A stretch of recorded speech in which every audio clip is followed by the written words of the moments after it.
Mesdames, Messieurs, peuple congolais, je vais ici vous parler des 7 occupations médiocres aimées des Congolais sur l'ensemble du territoire national et aussi à l'étranger.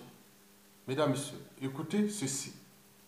Peuple congolais, je vais ici vous parler des 7 occupations médiocres aimées des Congolais sur l'ensemble du territoire national et voire même dans ces diasporas. Mesdames, Messieurs, peuple congolais,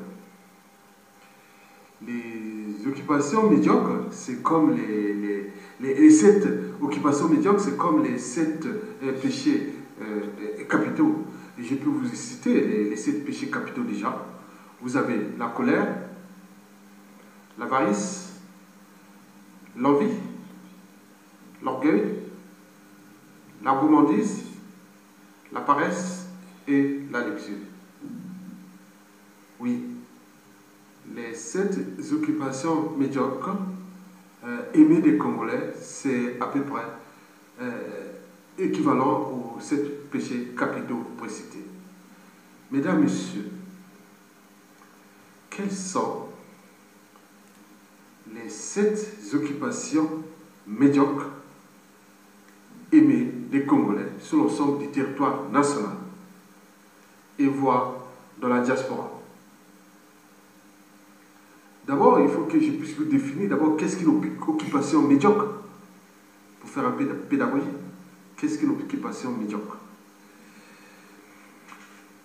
L'occupation médiocre, elle est médiocre parce qu'elle est d'abord primitive. Elle est primaire. Cela veut dire qu'elle n'active pas les fonctions cognitives. Oui, elle n'active pas les fonctions cognitives, bien au contraire. Elle les abaisse. Elle abaisse les fonctions cognitives. Donc, on réfléchit peu. En d'autres termes, on n'agite pas les neurones. Quand vous êtes en train de vivre ou de pratiquer ces occupations médiocres, mais il semble qu'on réfléchit peu et on agite moins les neurones. Oui, vous savez que la nature aurait du vide, le cerveau aussi. Les occupations médiocres développent donc les fonctions émotionnelles. Oui, les émotions à la place de la raison. Oui, les émotions au-dessus de la réflexion et de la pensée d'ailleurs, alors que ça devait être le contraire. Donc, enfin, les occupations médiocres, s'il faut le dire, activent souvent les fonctions primitives du cerveau, comme l'agressivité. Mesdames, Messieurs, peuple congolais, en résumé, les occupations médiocres activent le cerveau reptilien, celui de l'inconscient, et le cerveau limbique aussi, celui du subconscient, et désactive le cortex cérébral, c'est-à-dire le cerveau cognitif, les cerveaux de la raison, les cerveaux de la conscience, les cerveaux de l'intelligence. Mesdames, Messieurs, peuple congolais, alors, quelles sont ces 7 occupations médiocres? Bon. La première occupation médiocre aimée des Congolais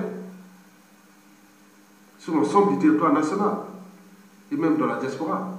La première occupation médiocre, c'est d'abord la paresse intellectuelle. Ouais, c'est clair. Eh bien oui, le constat est clair. Bon, quand on parle du monde du livre, de la culture, du savoir, de la connaissance et compagnie, c'est réservé au Congo qu'aux enseignants. Et bon, les enseignants et aux élèves et étudiants, ceux qui vont à l'école. Oui, Bon, les enseignants, souvent, quand ils préparent leurs cours et compagnie, pour ceux qui font les recherches, pour faire, je fais les recherches. En réalité, ils n'ont pas envie de faire les recherches. Ce n'est pas un état d'esprit. Sinon, ça c'est serein. Par la suite, que je vais vous dire. Bon, les devoirs, les élèves, oui, les élèves vont à l'école, les étudiants, ils vont là-bas pour préparer les examens. Et c'est des courtes périodes, hein, c'est souvent la période de l'année scolaire ou universitaire. Et comme ça, après, plus rien. Vous sortez vous allez au Congo-Brazzaville, vous promenez dans les familles, vous allez dans les familles, vous allez partout. Vous ne trouverez pas des gens, une famille ou même quelqu'un dans un bus ou autre en train de lire un livre ou même, je ne sais pas, des trucs de loisirs, si vous pouvez agiter les fonctions cognitives. Rien du tout. Donc la paresse intellectuelle, elle est là, mais elle a des impacts sur le quotient d'ailleurs intellectuel général des Congolais. Bon, vous savez qu'en France, il y a un sondage qui est paru il y a une semaine. Ils ont dit que la condition en France a baissé seulement de 4 points. Parce qu'on parle parce qu'il y a différents écrans, ordinateurs, tablettes, voilà, bref. Tous ces différents écrans font que les Français lisent de moins en moins de culture générale. Bon, les sondages. Mais nous, ce n'est pas 4 points. Nous, c'est 40 points sur 100. Donc, la baisse cognitive est totale parce que le quotient intellectuel, quand vous êtes dans la paresse intellectuelle, bon, le quotient intellectuel, vraiment, il est bas. Le quotient intellectuel, ce n'est pas en termes de cursus intellectuel ou d'intellectualité. Le quotient intellectuel d'un couple, d'une famille, d'une profession ou d'un individu et compagnie, bon, c'est d'abord des tests psychologiques. On vous fait des tests psychologiques pour trouver, et on vous donne des épreuves pour trouver des solutions. Donc c'est une forme d'adaptation. Mais il faut additionner de cela, il faut additionner ces tests psychologiques, il faut ajouter une culture générale. Il faut avoir, vous connaissez les notions d'histoire, de géographie, des mathématiques, des sciences, de la philosophie, des cultures, des civilisations, des croyances, des mythes, voilà. Donc il y a plein de choses, on peut vous poser des questions partout, littérature et tout. Donc on peut vous poser des questions et vous aurez quand même quelque part à donner une réponse. Bon, ça vous fait des scores. Mais quand on voit par exemple en France, dans les pays, surtout dans les pays développés, hein, la moyenne de quotient intellectuel de ces peuples au niveau de culture générale, plus cette forme d'adaptation, d'intelligence, de réaction, de construire des outils, autres. Bon, bref. Bon, quand on voit en Occident, la moyenne est entre 110 à 120. Je vous dis qu'à partir de 145, c'est déjà on rentre dans la classe des surdoués. Mais la grande intelligence, c'est entre 130 et combien, voilà, l'intelligence supérieure, c'est entre 130 et 145 déjà depuis. Mais là, quand on est autour de 120, pour un peuple, surtout les pays développés, ça veut dire que vous êtes élevé par on est dans la grande intelligence. Mais ça veut dire qu'on est apporté éducation, et il y a des formations et compagnie. Bon, donc, au Congo, aujourd'hui, quand on fait le QI général des Congolais, on se retrouve entre 70 et 80, la petite intelligence. Même pas, oui, la petite intelligence. Même pas la moyenne, la petite. Bon. Donc, vous voyez qu'en France, il y avait des concours ici qui se faisaient, par exemple, le concours de mesure de quotient intellectuel par profession. On faisait le match pompier, policier, infirmière, femme au foyer, autres, on faisait ça et on voyait que les qui ont gagné. Mais on vous pose des questions, on peut vous poser des questions sur la culture générale. Vous dites, j'ai choisi l'Afrique. On vous pose toute la question de l'histoire de l'Afrique ou de la géographie de l'Afrique. Mais demandez ça, allez parler ça en Afrique là-bas, au Congo par exemple. D'ailleurs ici, j'ai un ami qui a fait venir, une famille est venue ici avec des enfants. Les enfants ne connaissent même pas les animaux d'Afrique. On lui montre beaucoup d'animaux d'Afrique. Il vient d'Afrique, ils ne connaissent pas. Oui, c'est ça. Alors qu'un enfant ici de 3, 5 ans et 7 ans, il connaît beaucoup plus de l'Afrique que l'Africain lui-même. Ils connaissent leur continent. Mais ils disent ça africain.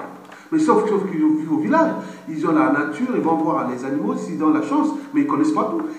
On ne peut pas connaître tous les animaux d'un environnement donné. Non, il faut une culture générale, donc on vous apporte une éducation. Mais là, il n'y a rien du tout. Donc, aujourd'hui, bon, ils en font ici à 3, 7 ans. Vous prenez un livre, et vous donnez quel animal, quel ceci, va dire, ah, girafe, kangourou, baleine, autre. Mais il ne connaît pas. Donc, ce n'est pas qu'il est bête, non, parce qu'on n'a pas activé ses fonctions cognitives au niveau de la transmission du savoir. Mesdames, Messieurs, en conclusion, sur cette paresse intellectuelle, je pense que elle est la première, le problème des Congolais pour le développement du Congo. Parce que quand on n'agite pas les fonctions cognitives, c'est dangereux. Et donc, on reste que sur la culture de l'émotion. C'est pas bon. L'émotion, c'est temporaire. Donc, la cognition, c'est très important. Donc, nous, il y a une baisse cognitive énorme. Et surtout pendant la dictature des Sassou et d'Enguesso. On est bien d'accord.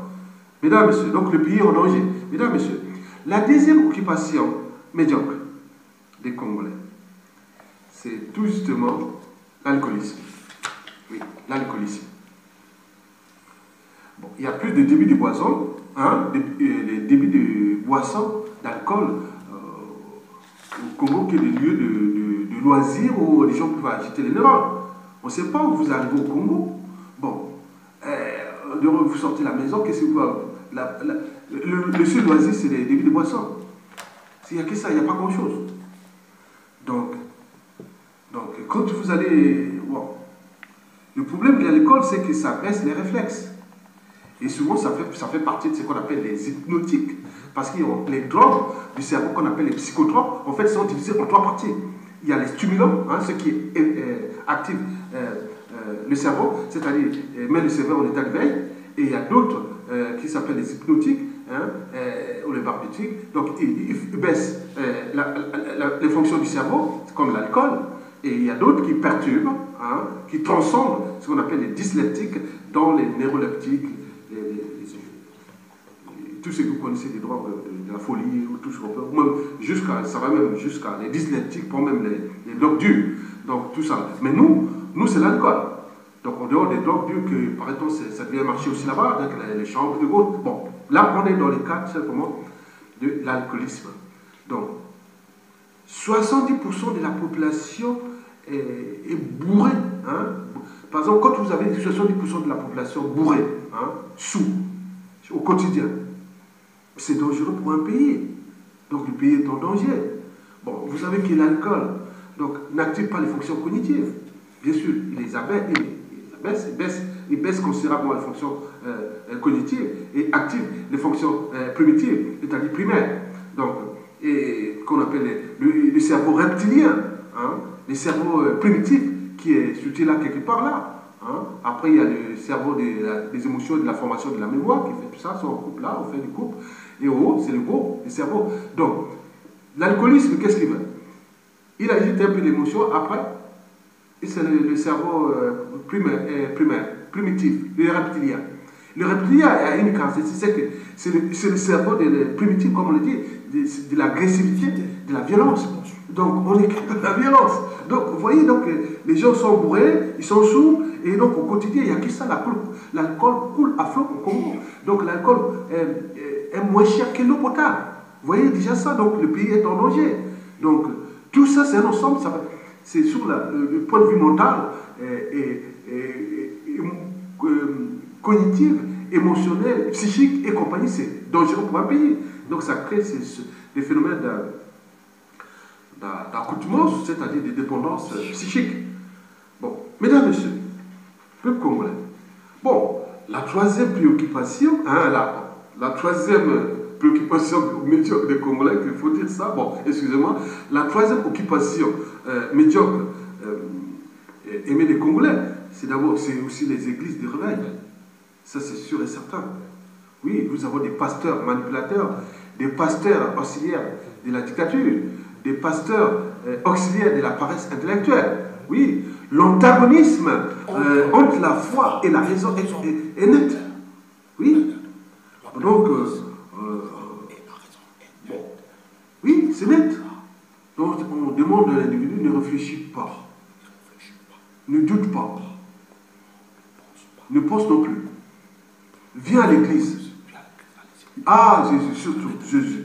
Jésus voit tout. Jésus, c'est tout. Le Sauveur. Alléluia. Alléluia. Amen. Voilà. Il n'y a que ça. Et les prières en Syrie, oui, nous avions ça. Les prières en Syrie, vous savez que n'agite pas les fonctions cognitives. Bien sûr qu'on est dans les émotions. C'est pas parce que tu es allé dans une église, on a fait les tam-tam, boum, boum, boum, boum, on a chanté que tu as vu Dieu. Jamais. Tu sais, voilà. Donc, on n'est même pas dans le cadre. Bon, l'église devait être seulement dans le cadre dans le cadre des repères moraux. Mais là, il n'y a plus ça. On vient manipuler. On est dans le cadre de manipulation de masse. Hein? Les pasteurs qui font et défendent les couples et qui évitent que les gens puissent réfléchir et penser. Mais rien du tout. Donc, alléluia. Dieu voit tout. Voilà. Donc, vous connaissez ça. C'est un sport. Et là, ça affecte aujourd'hui 90% de la population congolaise qui ne pense plus qu'à ça. Eh oui, oui, la Bible, oui, chacun avec sa Bible, son église, hein, son église de réveil, et surtout son pasteur. Oui, mesdames, messieurs, vous l'aurez compris, dans un pays, ça devient dangereux.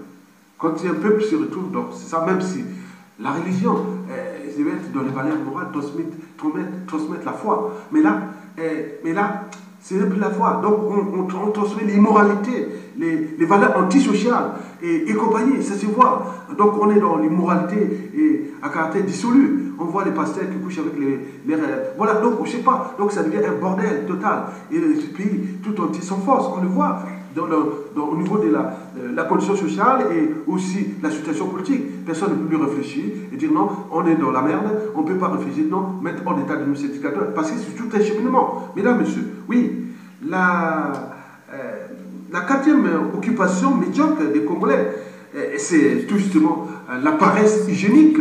Oui, le manque des règles d'hygiène dans l'alimentation et même dans leurs conditions de vie. Regardez les marchés partout dans les grandes villes du Congo, à Pointe-Noire, à Brazzaville. Vous voyez que vous allez voir, c'est des bouillons de culture pathogènes. Je ne sais pas comment quelqu'un peut manger et rester en bonne santé quand on voit des mouches et des terres partout avec des ascaris, avec tout ce qu'on voit, on est au Moyen-Âge, au XXIe siècle. Donc, le manque direct d'hygiène. Le problème ça se voit même, le problème de collecte et de traitement des ordures ménagères, ou comme on appelle les déchets ménagers et assimilés.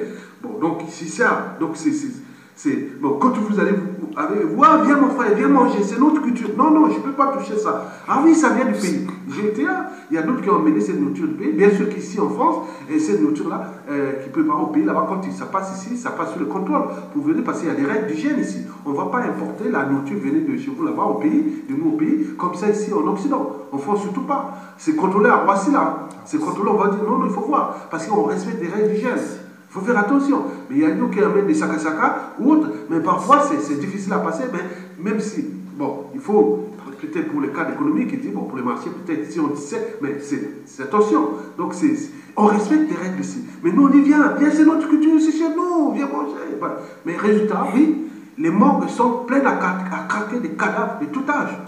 Eh bien oui, parce que la santé ne pardonne pas. Oui, la biologie, hein, les sciences biologiques et médicales, la médecine, eh oui, la santé. Ah non, ça ne perturbe pas, hein. Le corps là, hein, tout ce que nous mettons dans la bouche, ah oui, ça ne perturbe pas. Le corps n'a pas besoin de négociation. Il a ses consciences, il a ses règles, qui s'appellent il a ses lois, hein, comme on l'appelle les lois métaboliques. Il faut respecter ses constances physiologiques. Et si vous ne les respectez pas, et les règles, tant pis pour vous. Donc il ne faut pas dire parce que c'est la culture. Et peut être néfaste aussi. Donc on n'est pas capable de voir que non, il y a quelque chose qui ne va pas. Mais là, les conditions de vie, les marchés la Total ou de Talanga ou de Bouézou ou même à Tchétché ou à Pointe-Noire là-bas et tout compagnie, c'est des décharges à ciel ouvert. Et les gens acceptent ça, ils ne sont pas capables de dire non, à un moment donné, on s'affranchit de ça. Mais ils ne peuvent pas prendre les responsabilités eux-mêmes. Il faut attendre que Sassou ou les ministres ou autres vous donnent les hommes là-bas pour que vous puissiez enlever cette décharge-là. C'est vous-même, c'est votre responsabilité. Ici, tout est géré d'en bas vers le haut. quand il y a des choses qui ne marchent pas, on prend les responsabilités. Mais nous, on attend, et ça s'ouvre, les ministres, autres, jusqu'à ce que, voilà, donc c'est lui qui vous donne des ordres. Il vous agite votre cerveau pour que vous voulez. Mais comme eux, ils sont dans votre état d'esprit aussi, c'est comparable. Donc, eux, les fonctions cognitives sont aussi basses. Donc, tout le monde se retrouve dans l'immobilisme cognitif. Donc, il est là. Mesdames, Messieurs, peuple congolais. Bon, la cinquième occupation médiocre, c'est tout simplement les veillées mortuaires. Oui, c'est un sport national au Congo. Oui, les gens vont veiller la nuit. Et les gens pleurent, les femmes pleurent toute la nuit.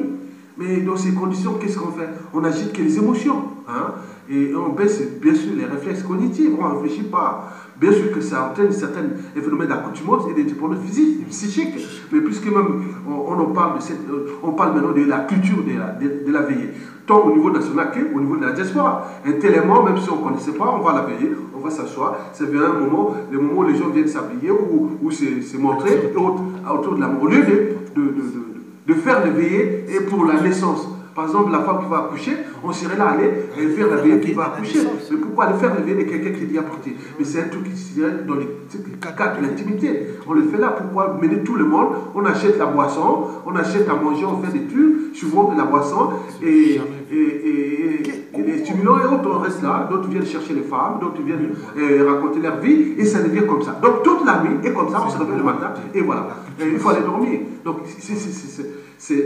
là, dans ces conditions, c'est vraiment, on n'a jamais vu ça. Donc, même si quelqu'un qui est venu ici, il demande, ah tiens, il n'y a pas une veille ici, je suis arrivé en France depuis un mois, je n'ai pas entendu qu'il veille. Mais non, ici, on m'a pas comme des mouches. Et en plus de ça, ce n'est pas une culture, la culture de veiller. Donc, on va parler de veiller la mort. Voilà, donc c'est ça. Donc, c'est rester dans les cadres simplement des activités familiales. On dit, bon, il est mort, bon, ben, on l'enterre et ça rentre en famille s'il y a des choses à faire. Mais allez faire des veillées. Attendez. Bon, donc, il y a une culture de la veillée, hein, des veillées mortelles au Congo, pas à fait. Et ça, à l'échelle nationale aussi, c'est-à-dire au niveau de cette diaspora.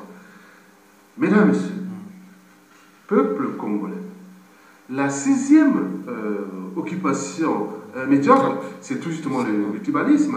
Et il est pire que le racisme, bien sûr que le racisme est légiféré ici, en Occident. Mais nous, au Congo, il n'est pas légiféré. Mais bien sûr qu'on est toujours victime quand on n'a pas le pouvoir. Mais quand on a le pouvoir, on refait. Donc c'est un truc sans fin.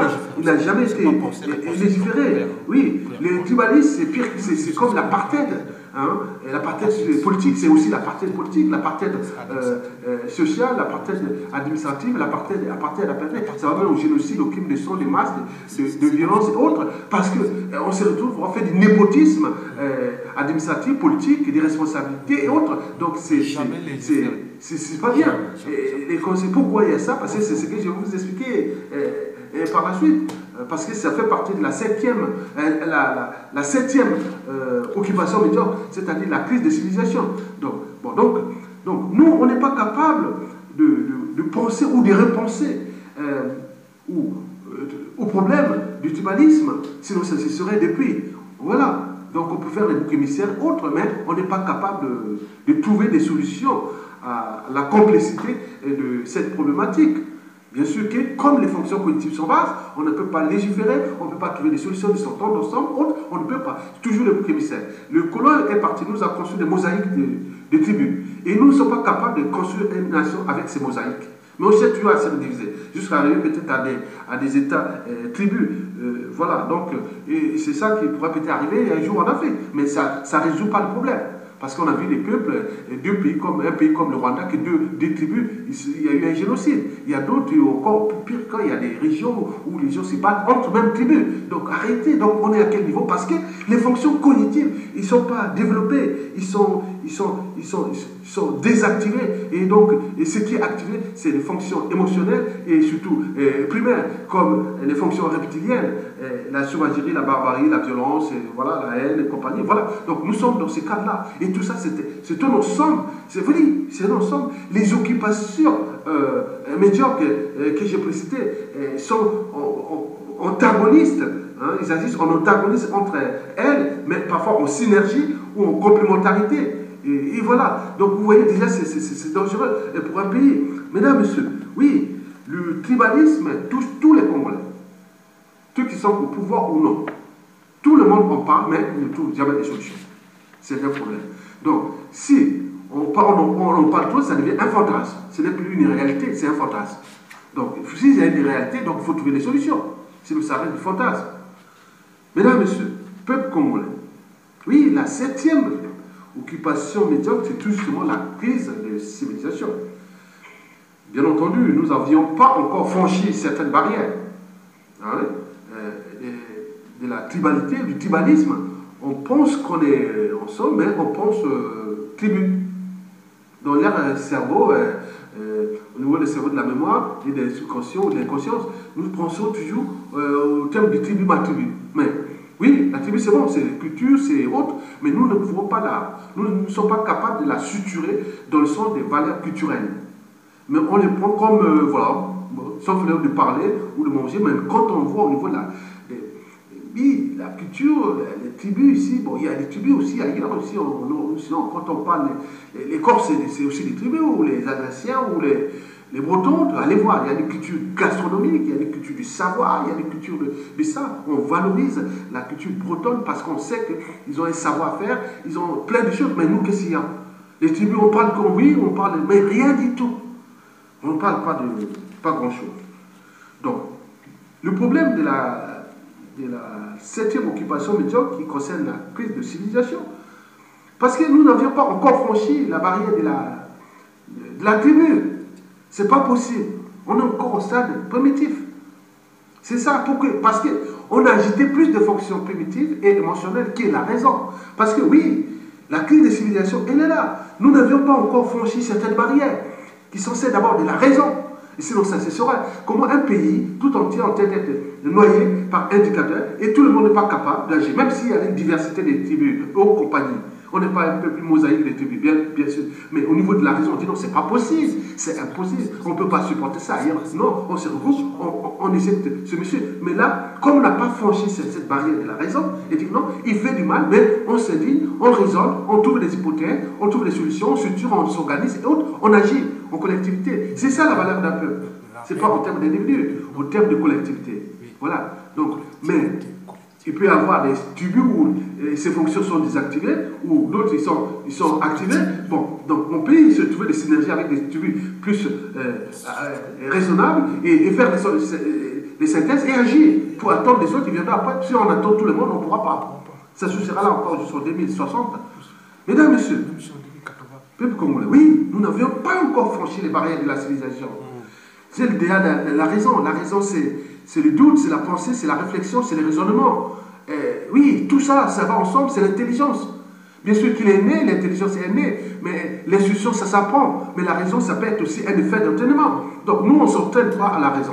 Et c'est le problème. Mesdames, Messieurs, oui, la deuxième barrière, les deuxièmes barrières de la civilisation que nous n'avons pas encore franchie, c'est l'esprit critique. Vous avez ici critiquer certaines personnes, vous voyez comment ça commence à monter. Ah oui, qu'est-ce que veut dire? Non, vous n'avez pas encore franchi. On peut me critiquer, on peut parce que vous avez un pouvoir, vous allez tuer les gens, vous allez commettre des actes, vous allez... Non, ça c'est primitif. C'est primitif. La critique aiguise l'intelligence et l'éveil des consciences d'ailleurs. Celui ou celle qui n'accepte pas la critique n'avancera jamais. Ici, c'est maintenant introduit dans les programmes d'éducation nationale, dès le collège, maintenant les lycées. En France, maintenant il y a des cours, des programmes de charte de l'esprit critique. Parce qu'on construit, on développe, on innove dans les critiques. Mais nous, ce n'est pas possible. On ne peut pas critiquer ces gens-là. Si vous critiquez, ça y est, ils vous attendent.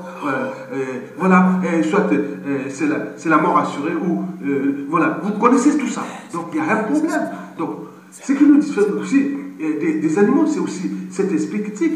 Les animaux ne passent pas leur temps à raconter leurs histoires de chasse.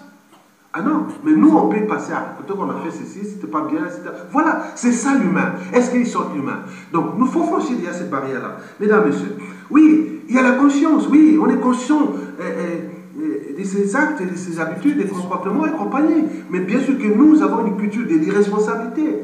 On est responsable de rien, ni du bilan du mandat passé ou encore en cours. Alors, donc, dans les responsabilités, et ça va et ça revient. Donc, on n'est pas des humains. On ne peut pas, toute activité humaine nécessite un bilan. Mais on ne peut pas comprendre que voir son passif, autre qu'on a échoué, qu'on a fait ceci. On peut laisser les autres continuer, on peut faire. Mais on ne peut pas. On ne peut pas. On ne peut pas aussi dans la conscience. Dis non, mon âme est conscience, j'ai fait du mal, ou ça n'a pas marché, bon, je laisse aux autres continuer, ou voilà, je le fais. Mais non, rien. Et ça ne voit que là-bas. Et c'est d'ailleurs ce qu'on nous avait déjà interprété à l'époque, au moment du Code noir, oui, hein, au XVIIe siècle. Hein? Qu'est-ce qu'on a mis le Code noir? Les catholiques Code noir, c'est que les blancs, les colons, autres, ils s'interrogeaient, est-ce que l'Africain est humain? Est-ce qu'il a une âme et une conscience? Sinon, ça se saurait. Bon, donc, c'était ça. Le but, c'était ça. Donc, on n'a pas encore franchi la culture de l'esprit critique, la conscience psychologique. C'est lié à la raison. Et la conscience morale, c'est-à-dire la barrière entre le bien et le mal. N'oublions pas dans cette barrière que nous n'avons pas encore franchie. Je vous dis les barrières de la transmission des valeurs de dignité, de liberté, de justice et des droits et devoirs fondamentaux. Voilà. Mesdames, Messieurs, peuple congolais, je vous remercie et je vous laisse avec le drapeau du Congo, hein, et ce livre-là qui a été écrit contre Sassou Nguesso. Voilà, connaître l'homme pour mieux connaître la tragédie congolaise. Mais il faut aussi connaître ses occupations médiocres pour mieux comprendre aussi la situation chaotique du Congo. Mesdames, Messieurs, je vous remercie. Et ça a été long et ça valait la peine parce que il faut tout simplement éduquer pour avancer, apporter les savoirs, la culture et la civilisation. Merci.